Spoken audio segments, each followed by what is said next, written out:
Il y a des gens qui deviennent dépendants de choses qui détruisent leur vie. Et puis, il y a une autre forme de dépendance, une dépendance silencieuse, une dépendance qui change tout. Devenir accro au fait de s'améliorer.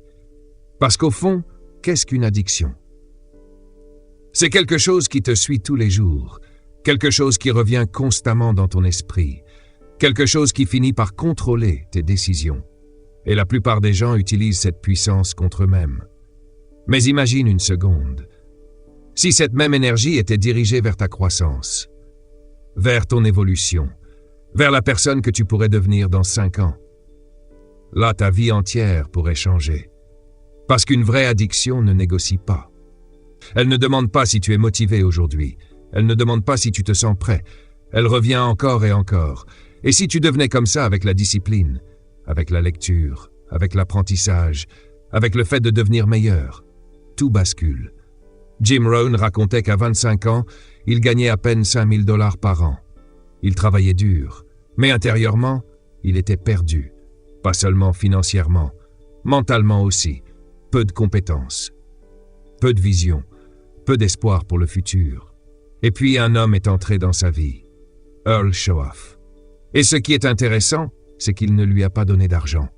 Il lui a donné quelque chose de beaucoup plus rare, une direction. Il lui a fait comprendre une idée simple, la vie change quand tu changes, pas avant. Et cette phrase l'a frappé de plein fouet, tes revenus dépassent rarement ton développement personnel.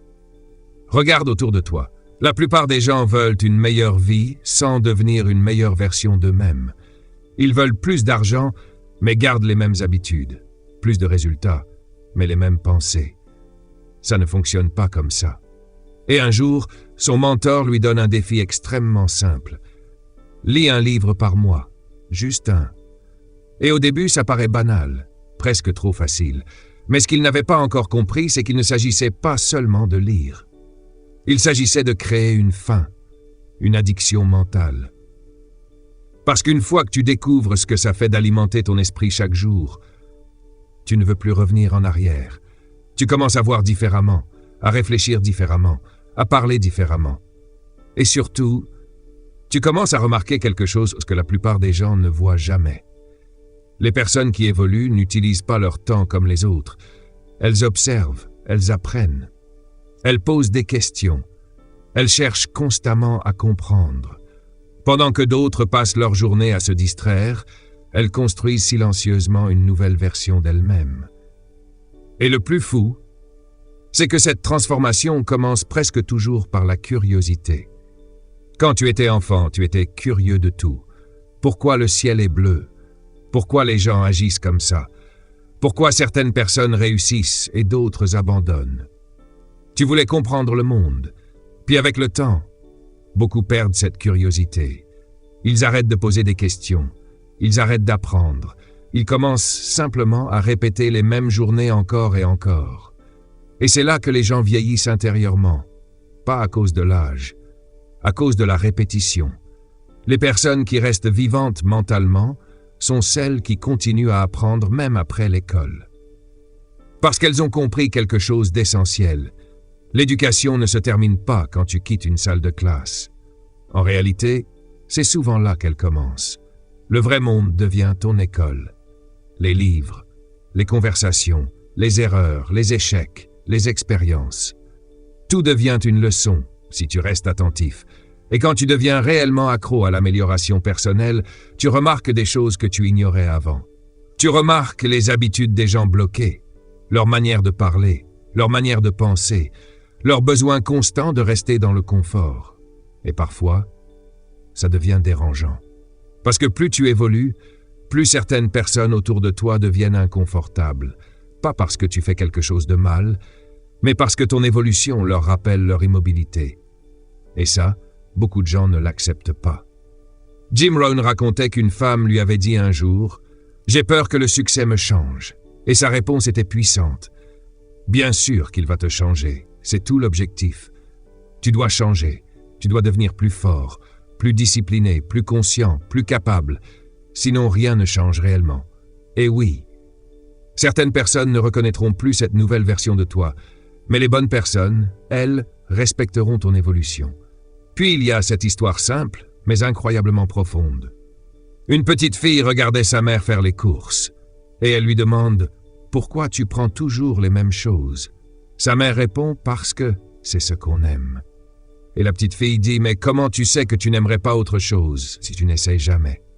Voilà le problème de beaucoup de vies. Les gens trouvent une routine et ils y restent pendant des années.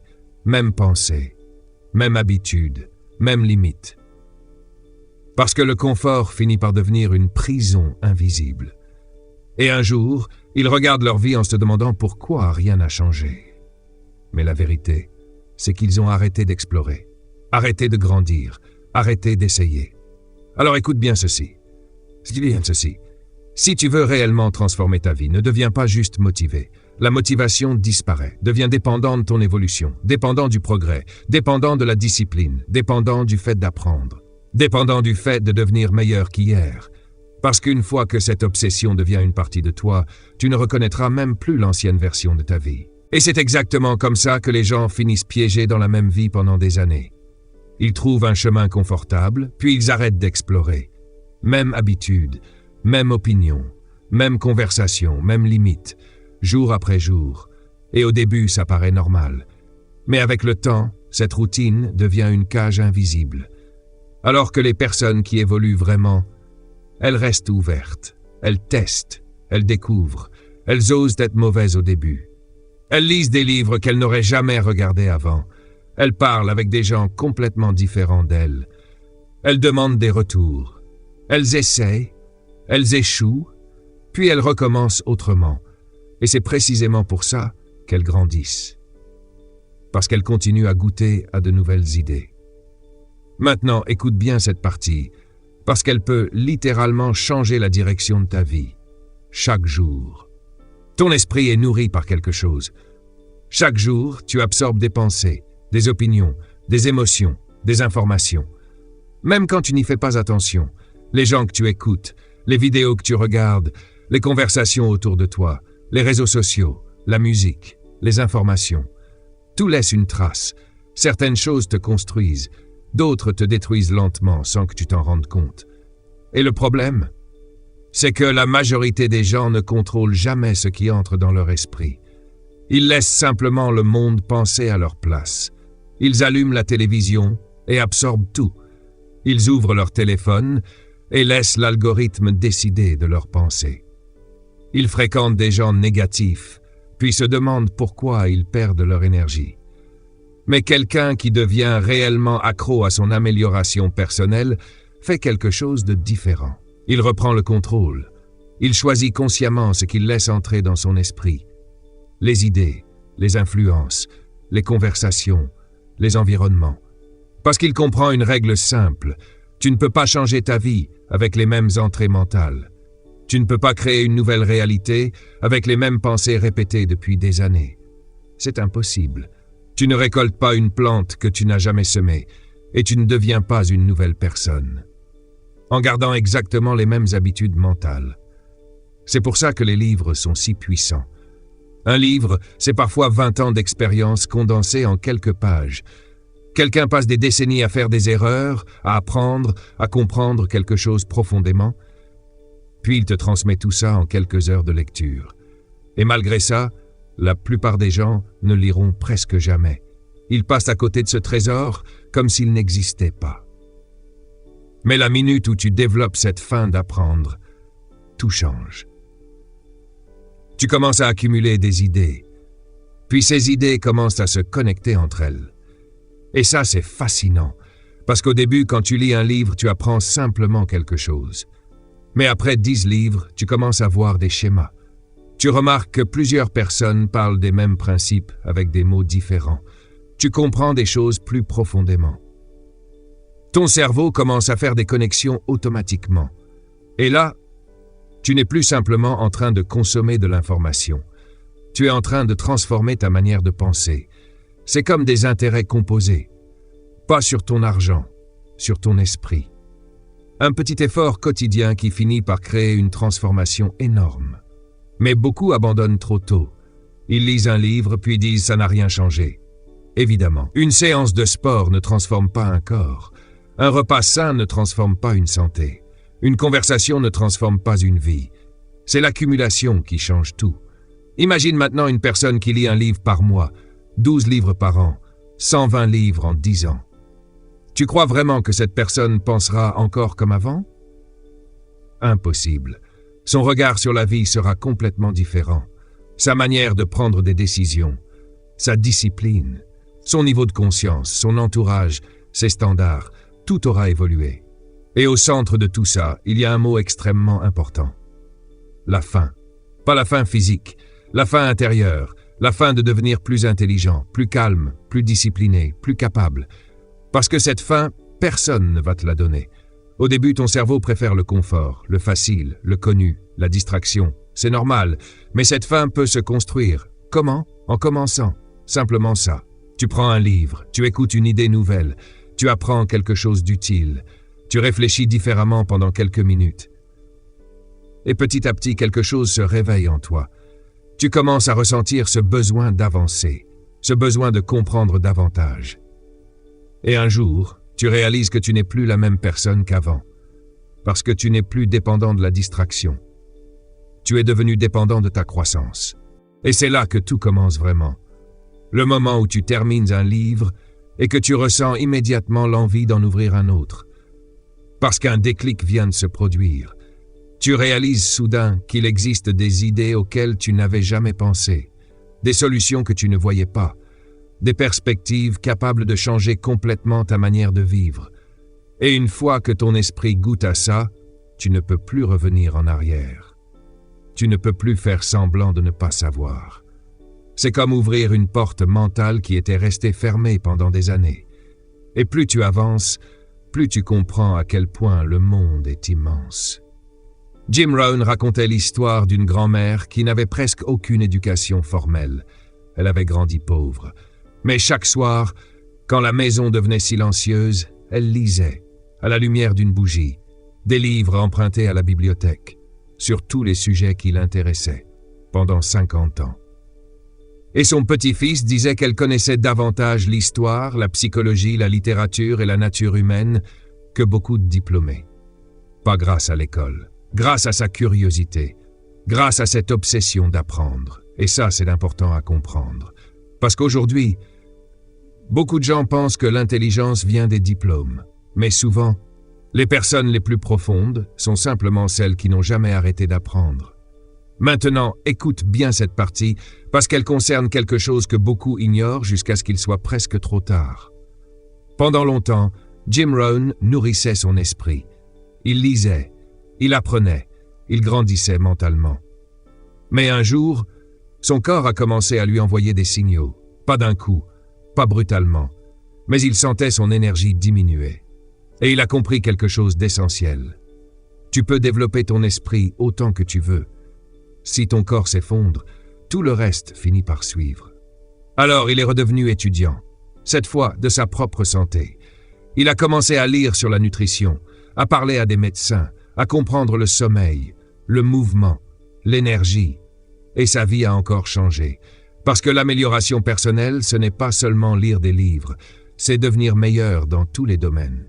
Mentalement, physiquement, émotionnellement, financièrement, spirituellement. Tout est lié. Et le problème, c'est qu'une immense partie des gens arrêtent de grandir vers 25 ans. Ils trouvent un travail, une routine, quelques habitudes, puis ils s'installent dans cette version d'eux-mêmes pour les 40 années suivantes. Même mentalité, même niveau, même limite. Et ça, c'est une tragédie silencieuse, parce que la personne qu'ils auraient pu devenir existait réellement. Cette version plus forte, plus sage, plus disciplinée, plus accomplie, était possible. Mais elle n'a jamais été poursuivie. À l'inverse, les personnes obsédées par leur évolution vivent une trajectoire complètement différente.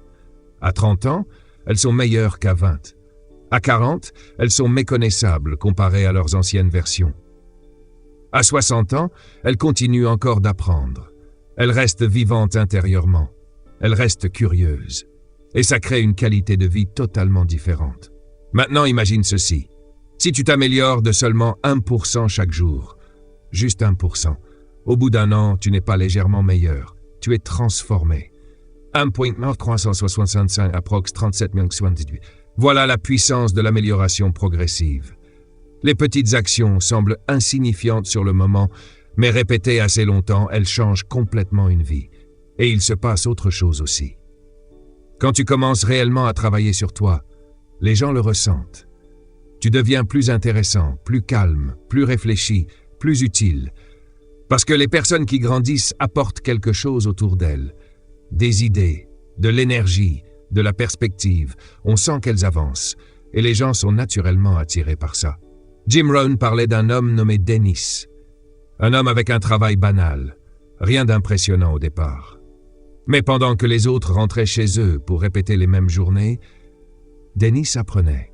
Il lisait, prenait des cours du soir, posait des questions, développait de nouvelles compétences. Et petit à petit, les gens ont commencé à le remarquer. Son patron, ses collègues, son entourage, parce qu'il devenait plus que son poste actuel. Quelques années plus tard, sa vie entière avait changé, pas grâce à la chance, grâce à son développement personnel. Maintenant, il faut être honnête sur quelque chose. Cette voie n'est pas la plus facile au début. Il y aura des soirées où tu voudras juste te distraire au lieu d'apprendre, des matins où tu n'auras aucune envie de faire l'effort, des moments où progresser sera inconfortable. C'est normal. Mais regarde bien ce qui se passe avec le temps. Le chemin facile devient de plus en plus difficile, et le chemin difficile, celui de la discipline, de l'apprentissage, de la croissance, devient de plus en plus puissant. Parce que très peu de gens restent dessus assez longtemps. Et c'est précisément pour ça que les résultats deviennent extraordinaires. Puis Jim Rohn raconte cette scène incroyable. Une petite fille scout vendait des biscuits. Il lui demande « Pourquoi tu travailles aussi dur ?» Et elle répond « Je ne vends pas des biscuits, je construis mon caractère. » Cette phrase résume tout. Tu ne lis pas seulement des livres, tu construis un esprit. Tu ne vas pas juste à la salle, tu construis de la force. Tu ne développes pas simplement des compétences, tu construis une nouvelle identité. Tout ce que tu fais est en train de te transformer. Et c'est pour ça que la plupart des gens sous-estiment des endroits comme les bibliothèques. Ils passent devant sans réaliser que ces bâtiments contiennent des décennies de sagesse humaine, des idées capables de changer une existence entière, gratuitement. Mais presque personne n'entre. Imagine maintenant ce qui se passerait si toi tu devenais cette personne, pas pendant une semaine, pas pendant un mois, mais pendant des années. Voilà pourquoi cette idée ne doit pas juste te motiver pendant quelques minutes, elle doit devenir ton mode de vie. Alors commence aujourd'hui, pas lundi, pas quand tu auras le temps, aujourd'hui. Prends un livre qui t'intrigue, lis un chapitre, souligne les idées importantes, réfléchis réellement à ce que tu lis, puis trouve une personne qui est déjà là où tu veux aller. Et au lieu d'être intimidé, pose des questions, demande ce qu'elle apprend, ce qu'elle lit, ce qui a changé sa vie. Parce qu'une seule conversation peut parfois changer complètement ta direction. Deviens l'élève de quelqu'un de meilleur que toi, pas pour l'imiter, mais pour raccourcir des années d'erreur. Parce qu'une seule bonne conversation peut parfois éviter 5 années de confusion. Maintenant, regarde honnêtement ton quotidien. Où est-ce que ton temps disparaît? Combien d'heures partent dans des écrans sans rien te rendre en échange? Des vidéos oubliées 10 minutes plus tard, du scroll automatique, des distractions qui te vident au lieu de te construire. Coupe ça. Pas un peu. Vraiment. Parce que ce temps perdu, c'est littéralement du potentiel sacrifié. Et ce temps-là doit devenir un investissement en toi-même. Prends un carnet, écris les idées qui te frappent, les phrases qui te réveillent, les leçons que tu apprends. Ne fais pas confiance à ta mémoire. Les idées changent une vie uniquement quand elles restent assez longtemps dans ton esprit. Relis ce que tu notes. Réfléchis à comment ça s'applique à ta propre vie. Parce que lire sans réfléchir, c'est juste consommer. Mais réfléchir, ça transforme. Et il y a une autre chose importante. Dis à quelqu'un ce que tu es en train de devenir, pas pour impressionner, pas pour jouer un rôle, mais pour rendre ça réel.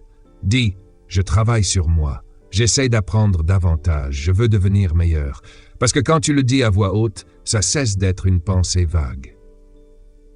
Ça devient un engagement. Et au fond, ta vie dans 5 ans dépendra surtout de 3 choses. Les livres que tu lis, les personnes qui t'entourent et les pensées que tu nourris chaque jour. Voilà la vraie équation. Les livres élargissent ton esprit, les bonnes personnes élèvent tes standards, et tes pensées, elles construisent ton identité. Parce que les pensées que tu nourris deviennent progressivement ta réalité. Si tu nourris constamment le doute, tu deviendras limité. Si tu nourris constamment la croissance, tu deviendras différent. Alors deviens accro à quelque chose qui te construit, pas à quelque chose qui te détruit lentement. Deviens accro à l'apprentissage, à la discipline, à l'évolution. Parce qu'il y a une vérité profonde dans la nature. Tout ce qui vit cherche à atteindre son plein potentiel. Un arbre pousse aussi haut qu'il le peut. L'aigle vole aussi loin qu'il le peut.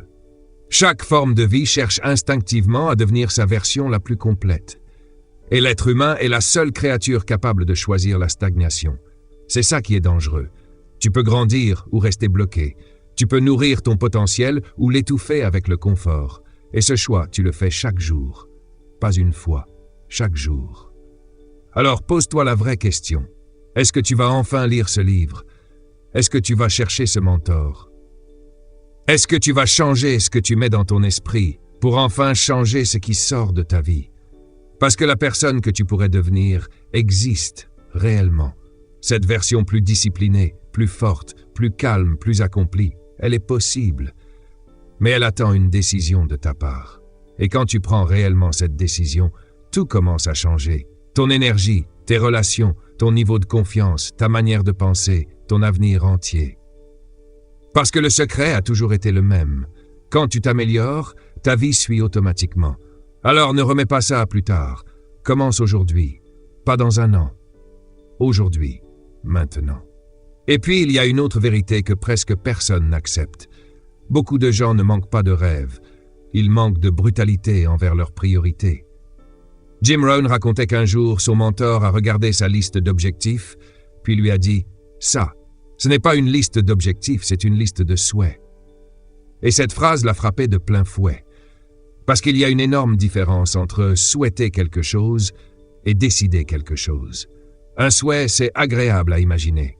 Tu dis « J'aimerais être riche, j'aimerais voyager, j'aimerais être en forme. » Mais tu continues à vivre exactement pareil. Un objectif, lui, change ton comportement. Un vrai objectif demande des sacrifices. Il demande de dire non à certaines choses. Il demande de protéger ton attention, ton temps, ton énergie, et c'est là que la plupart échouent. Ils veulent les résultats, mais pas les exigences qui vont avec. Alors dès que le confort entre dans la pièce, leurs objectifs disparaissent. Et ça, c'est important à comprendre. La discipline n'est pas de la dureté, c'est de la clarté. C'est savoir ce qui compte vraiment.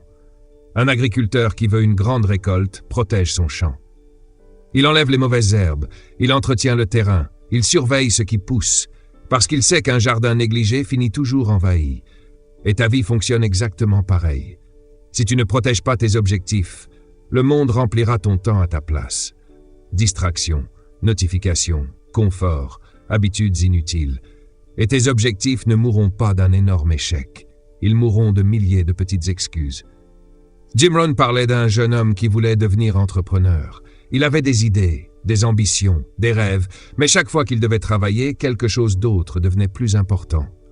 Une sortie, une distraction, une excuse, un moment juste pour aujourd'hui. Et 10 ans plus tard, il voulait toujours devenir entrepreneur. Il le voulait, mais il ne l'avait jamais réellement choisi. Parce qu'un vrai objectif se voit dans ton agenda, pas dans tes paroles. Et le plus triste, c'est ce que ce jeune homme a fini par dire, « J'avais oublié que c'était mon rêve. » Imagine ça, oublier son propre rêve. Mais c'est exactement ce qui arrive quand un objectif n'est jamais nourri. Sans attention quotidienne, un rêve devient flou, puis silencieux, puis il disparaît. Écoute bien cette idée, parce qu'elle peut changer complètement la manière dont tu poursuis tes objectifs. Un objectif n'est pas quelque chose que tu écris une fois, puis que tu oublies. Un objectif vivant a besoin d'attention. Il a besoin d'énergie, de protection, de présence. Sinon il meurt. Exactement comme une plante qu'on n'arrose jamais. Exactement comme une relation qu'on néglige. Exactement comme un corps qu'on laisse se détériorer. Tes objectifs fonctionnent pareil. Ils ont besoin que tu reviennes vers eux chaque jour. Et c'est pour ça que la majorité des gens échouent. Pas parce qu'ils manquent de potentiel, mais parce qu'ils abandonnent mentalement leurs objectifs longtemps avant d'abandonner physiquement. Jim Rohn disait quelque chose de puissant. Un objectif écrit est le point de départ. Mais attention, pas taper rapidement sur un téléphone, écrit à la main. Parce qu'il y a quelque chose dans l'acte d'écrire qui engage le cerveau différemment. Et surtout, ton objectif doit être précis. Je veux réussir. Ça ne veut rien dire. Je veux être heureux, ça reste flou. Un vrai objectif est mesurable, clair, concret. Par exemple, je veux gagner 100 000 € en développant une clientèle de 50 clients dans les 12 prochains mois. Là, ton cerveau comprend la cible. Tu peux mesurer, suivre, corriger, avancer. La plupart des gens ont des objectifs tellement vagues qu'ils ne sauraient même pas reconnaître le succès s'il arrivait devant eux. Et voici une habitude qui change tout. Chaque matin, relis tes objectifs. Tous les matins. Pas une fois par mois quand tu te sens motivé. Tous les jours. Parce que le monde entier essaie de voler ton attention. Ton téléphone, les notifications, les urgences des autres, les distractions. Tout essaie de prendre le contrôle de ton esprit avant même que tu penses à ta propre vie. Alors si tes objectifs ne sont pas la première chose que tu nourris mentalement, ils finiront par disparaître derrière le bruit. Jim Rohn disait qu'en relisant ses objectifs, chaque matin, il se rappelait pourquoi il faisait tous ces efforts. Il se rappelait pourquoi ça comptait. Et surtout, il comprenait que ce jour précis pouvait changer sa vie. Pas un jour. Aujourd'hui. Cette journée. Maintenant parlons de ce que signifie vraiment devenir impitoyable avec ses objectifs. Parce que beaucoup pensent que ça veut dire devenir froid. Non. Être impitoyable, c'est devenir extrêmement clair. Clair sur ce qui mérite ton temps. Clair sur ce qui mérite ton énergie. Et surtout, clair sur ce qui doit disparaître. Retiens bien cette phrase. Si quelque chose ne nourrit pas ton objectif, alors cette chose est probablement en train de le détruire. Pense à ton temps. Tu as 24 heures, pas plus. Exactement comme les personnes qui réussissent à un niveau exceptionnel. La différence, ce n'est pas le temps disponible, c'est ce qu'il protège. Chaque heure gaspillée dans des distractions inutiles est une heure retirée à ton futur. Et ça, peu de gens le réalisent vraiment. Le temps perdu n'est pas juste perdu. Il est volé. Volé à la personne que tu pourrais devenir. Imagine maintenant ceci. Tu supprimes seulement 2 heures de distraction par jour. 2 heures. Ça représente 10 heures par semaine, 520 heures par an. 2 × 365, 730. Même en retirant les imprévus et les jours imparfaits, ça représente des centaines d'heures réinvesties dans ton avenir. Des centaines d'heures pour apprendre, construire, créer, développer une compétence, changer une vie. Et pourtant, la majorité des gens donnent ce temps gratuitement aux distractions. Jim Rohn racontait l'histoire d'une femme qui voulait écrire un livre. Elle en parlait depuis des années. Mais elle répétait toujours « Je n'ai pas le temps ». Pourtant, elle avait du temps pour les séries, pour les cafés, pour les habitudes qui ne changeaient rien à sa vie. Le vrai problème n'était pas le temps. Le problème, c'est qu'elle n'avait jamais décidé que son rêve était prioritaire. Et ça, c'est une vérité difficile. Tes actions révèlent toujours tes vraies priorités. Pas tes paroles. Tes actions. Parce qu'on ne peut pas être un peu engagé. Ça n'existe pas. Tu es engagé ou tu ne l'es pas. Et beaucoup de gens découvrent quelque chose de douloureux quand ils regardent honnêtement leur quotidien. Ils sont plus engagés envers leur confort qu'envers leurs objectifs, plus engagés envers la distraction qu'envers leur futur. Mais la bonne nouvelle, c'est que ça peut changer immédiatement. À partir du moment où tu décides que ton objectif devient plus important que ton humeur du moment, plus important que l'envie de procrastiner, plus important que les excuses. Et ça ne veut pas dire devenir obsédé au point de détruire sa vie. Ça veut dire protéger ce qui compte réellement, comme un jardin. Si tu ne protèges pas ton jardin, les mauvaises herbes poussent automatiquement. Et ta vie fonctionne pareil. Les distractions poussent naturellement. La discipline, elle, doit être cultivée. Puis il y a cette autre idée extrêmement importante. Ta vie est le résultat accumulé de tes choix quotidiens. Pas un énorme choix spectaculaire, des petits choix répétés. Lire ou scroller, s'entraîner ou repousser, créer ou consommer, apprendre ou se distraire. Ces décisions semblent petites, mais elles se cumulent, comme des intérêts composés. Chaque choix devient une direction, et avec le temps, les directions deviennent des destins. C'est comme ça que certaines personnes passent de rien à quelque chose. Pas grâce à un miracle, grâce à des centaines de décisions alignées, jour après jour. Et voilà pourquoi beaucoup évitent les vrais objectifs, parce qu'un vrai objectif demande de prendre une responsabilité totale. Plus d'excuses, plus de coupables extérieurs. À partir du moment où tu t'engages réellement, tu dois regarder ta vie en face et dire si ça n'arrive pas, je dois devenir la personne capable de le créer. Et cette responsabilité fait peur, parce qu'elle retire toutes les échappatoires, mais elle donne aussi quelque chose d'immense, le pouvoir. Le moment où tu arrêtes de blâmer les circonstances est le moment où tu récupères enfin le contrôle de ta vie. Et voilà le moment où tout bascule réellement. Le moment où tu arrêtes d'attendre. Parce que tant que tu attends les bonnes circonstances, ta vie reste en pause. Beaucoup de gens vivent comme ça. Ils attendent le bon moment. Plus d'argent, plus de confiance, plus de soutien, moins de peur. Mais le moment parfait n'arrive presque jamais. Jim Rohn racontait l'histoire d'une femme qui voulait lancer son entreprise. Elle avait des idées, du potentiel, de l'ambition. Mais elle attendait toujours que tout s'aligne parfaitement. L'économie, ses finances, la vie de sa famille. Et pendant qu'elle attendait, quelqu'un d'autre a lancé exactement le même type de projet dans sa ville. Quelqu'un qui n'avait pas plus de garantie, mais qui avait pris une décision.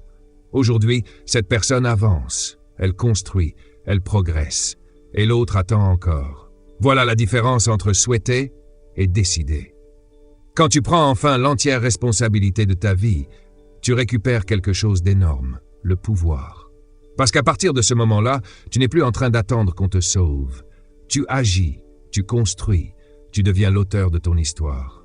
Et c'est là que les choses commencent réellement à changer. Alors voici la structure d'un vrai objectif, pas un fantasme, un vrai objectif. Première étape. Tu l'écris, clair, précis, mesurable. Pas « je veux être riche », mais « je veux atteindre un patrimoine d'1 million avant telle date ». Là, ton cerveau comprend la direction. Deuxième étape, tu le relis chaque matin, tous les jours. Parce que quand ton objectif reste constamment devant toi, ton esprit commence à détecter des opportunités que tu ne voyais pas avant.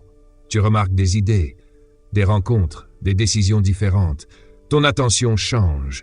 Et ton attention finit par changer ta vie. Troisième étape, tu élimines ce qui ne sert pas cet objectif. C'est là que la plupart abandonnent, parce que ça demande des sacrifices. Regardez honnêtement son emploi du temps, ses habitudes, son entourage, ses distractions, et se demander « est-ce que ça me rapproche réellement de ce que je veux construire ?» Si la réponse est non, il faut réduire, modifier ou supprimer, sans culpabilité. Parce qu'un objectif important demande de protéger son énergie. Puis quatrième étape, tu mesures tes progrès, même les petits. Parce qu'il y a quelque chose de puissant dans le fait de voir qu'on avance. Le progrès nourrit la motivation, et beaucoup de gens abandonnent simplement parce qu'ils ne regardent jamais le chemin déjà parcouru. Maintenant, retiens bien ça.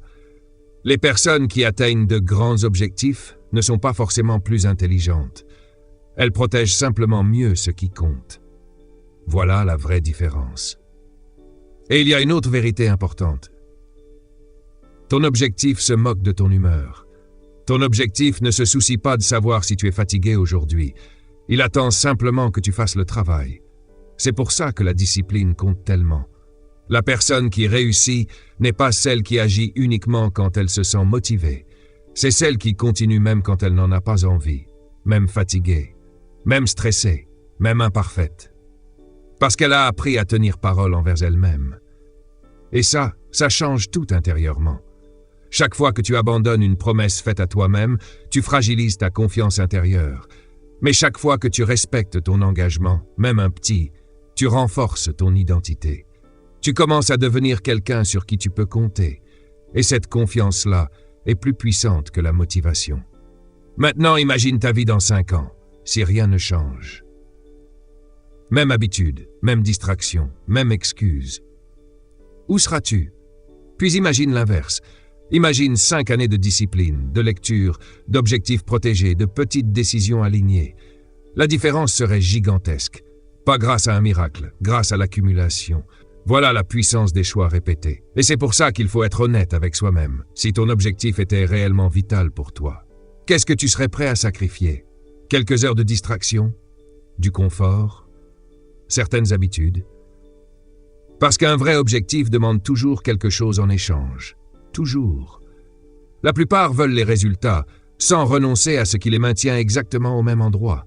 Mais ça ne fonctionne pas comme ça. Un vrai changement demande une nouvelle version de toi. Et le moment où tu acceptes ça, ta vie commence à accélérer. Parce que tu n'es plus en train de penser au succès. Tu es en train de devenir quelqu'un capable de le créer. Alors peut-être que cette journée peut réellement être le point de départ. Le moment où tu arrêtes simplement de parler de ce que tu veux. Et où tu commences enfin à protéger ce futur. Prends une feuille, pas ton téléphone, une vraie feuille. Écris ton objectif principal, le vrai. Celui qui changerait profondément ta vie. Puis écris une date. Rends-le réel. Et ensuite, mets cet objectif quelque part où tu le verras chaque matin. Parce que pendant les 30 prochains jours, tu vas le relire à voix haute tous les matins. Encore et encore. Et quelque chose va commencer à se produire. Ton cerveau va chercher des solutions. Tu vas devenir plus attentif, plus concentré, plus sélectif. Tu vas arrêter de donner ton énergie à n'importe quoi. Et progressivement, tu ne seras plus la même personne. Pas grâce à la chance. Grâce à la clarté. Grâce à la répétition. Grâce à cette décision simple de devenir quelqu'un qui termine ce qu'il commence. Parce que c'est ça la vraie différence. Beaucoup de gens commencent. Très peu finissent. Et c'est là que tout devient intéressant. Parce que presque tout le monde commence. Mais très peu de gens terminent. Jim Rohn racontait qu'un jour, il a demandé à une salle entière « Combien d'entre vous ont commencé quelque chose cette année ?» Toutes les mains se sont levées. Puis il a posé une deuxième question. « Et combien l'ont terminé ?» Silence. Total. Le genre de silence qui révèle une vérité. Parce que commencer, ça donne une sensation incroyable. Tu es motivé, inspiré, plein d'énergie. Tu imagines déjà le résultat final, le nouveau corps, le business, l'argent, le livre terminé, la nouvelle vie. Et cette émotion-là, beaucoup de gens deviennent accros à ça. Pas au travail, à l'idée du travail, mais terminé. Ça demande autre chose, quelque chose de plus profond. Parce qu'au début, tout est excitant. Le début d'un projet ressemble presque à une histoire d'amour. Tu regardes des vidéos, tu prends des notes, tu annonces tes objectifs, tu ressens cette montée d'énergie. Mais ensuite, la réalité arrive. Et c'est toujours à ce moment-là que les gens disparaissent. Quand ça devient répétitif, quand les résultats sont lents, quand l'effort devient silencieux, quand plus personne n'applaudit. C'est là que la majorité abandonne. Pas parce qu'ils sont incapables, parce qu'ils ne supportent pas la phase où la motivation disparaît. Une femme s'inscrit à la salle de sport en janvier. Nouvelle année. Nouvelle version d'elle-même. Les premières séances sont motivantes, puis les douleurs arrivent, la fatigue, le quotidien. Et progressivement, elle commence à manquer une séance, puis deux, puis elle décide qu'un autre programme lui conviendrait mieux. Alors, elle recommence ailleurs.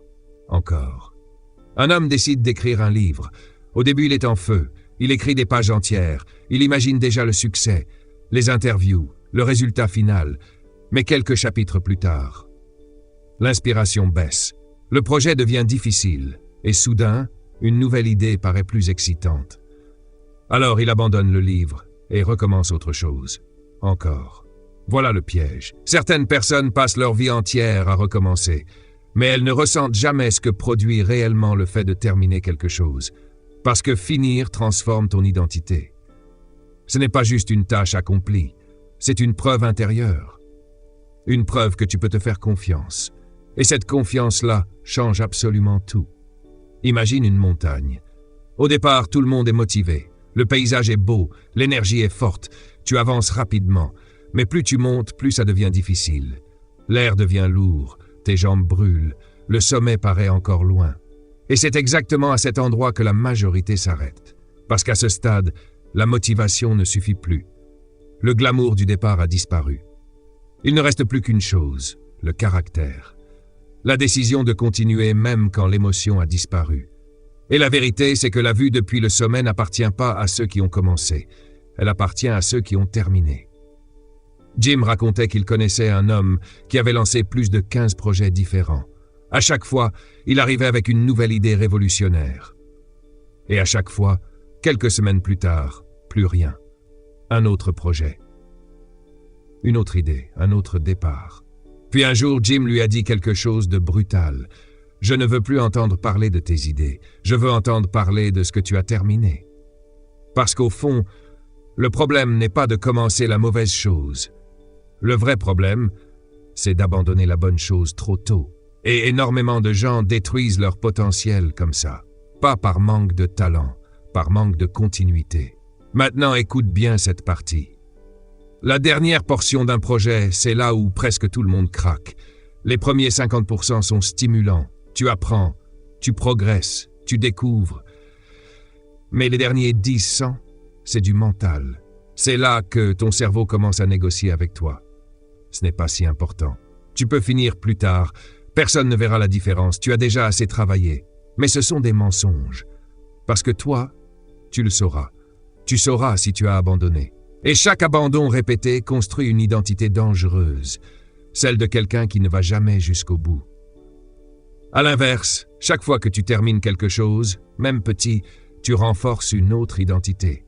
Tu commences à devenir quelqu'un qui respecte ses propres engagements, quelqu'un qui termine. Et ça crée une confiance intérieure extrêmement rare. Tu fais un dépôt dans ce qu'on pourrait appeler la banque de la confiance en soi.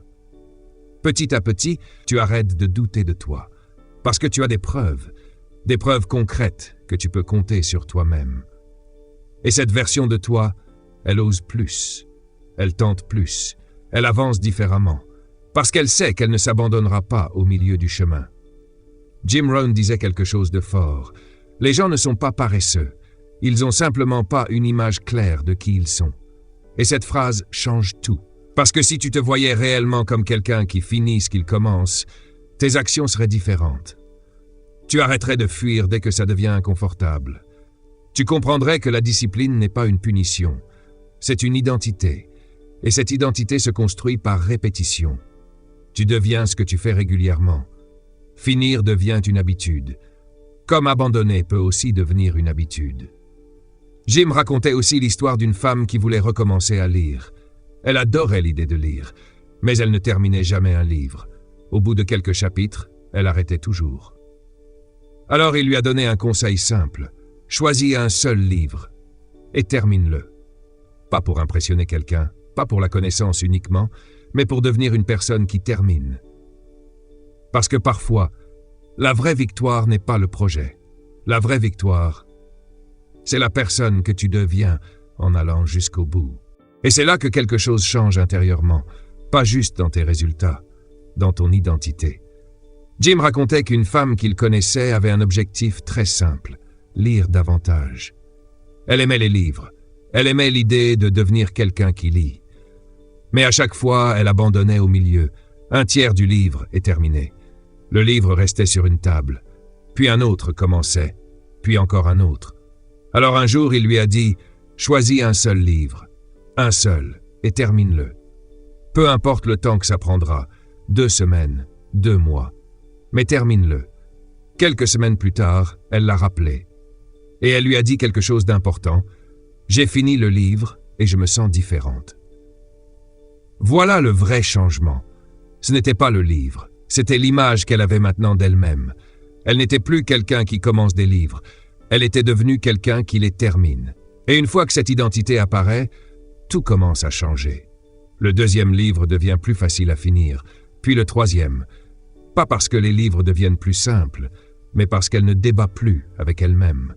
Dans sa tête, la décision est déjà prise. Je termine ce que je commence. C'est puissant, parce que la plupart des gens attendent encore de se sentir motivés. Ils attendent l'envie, l'énergie, le bon moment.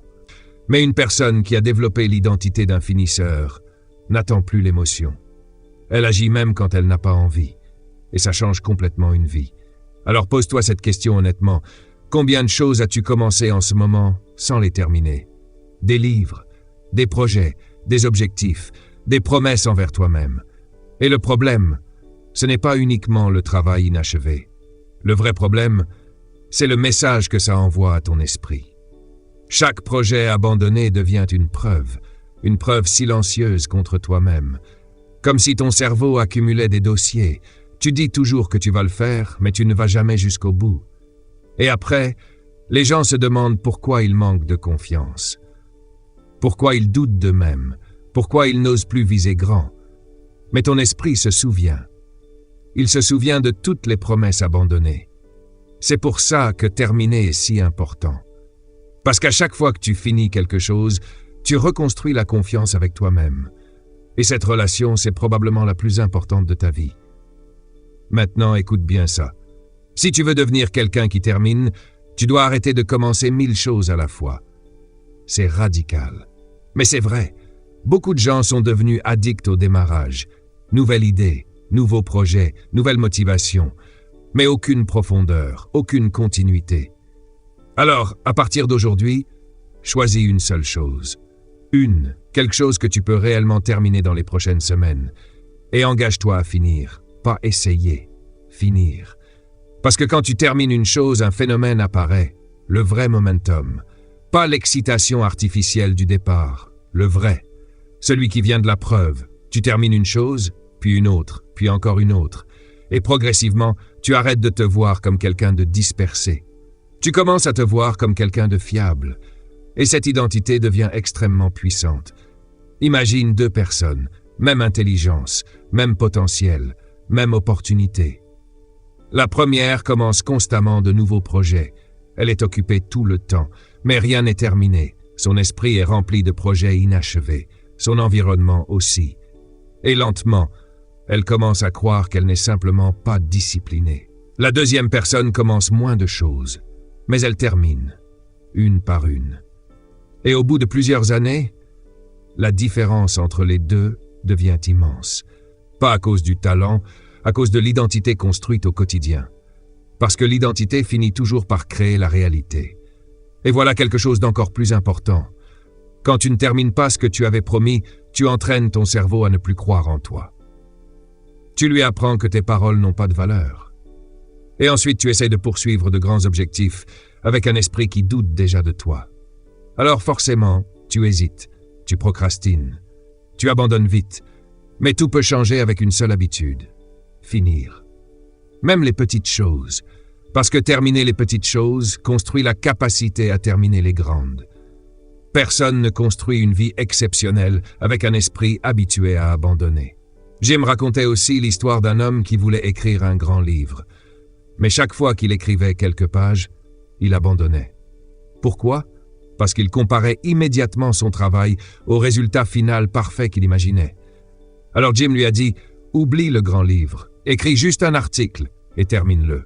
C'est ce qu'il a fait, puis un deuxième, puis un troisième, et progressivement, il a développé la capacité mentale de finir. C'est comme un muscle. Le follow-through se construit. Et plus tu développes cette capacité, plus ton estime personnelle devient solide. Maintenant, parlons du moment le plus dangereux. Les derniers 10%. C'est là que la résistance devient forte, quand l'excitation disparaît, quand le projet devient répétitif, quand plus personne ne regarde. Une voix commence à dire « Ce n'est pas si important, tu peux arrêter maintenant, personne ne verra la différence ».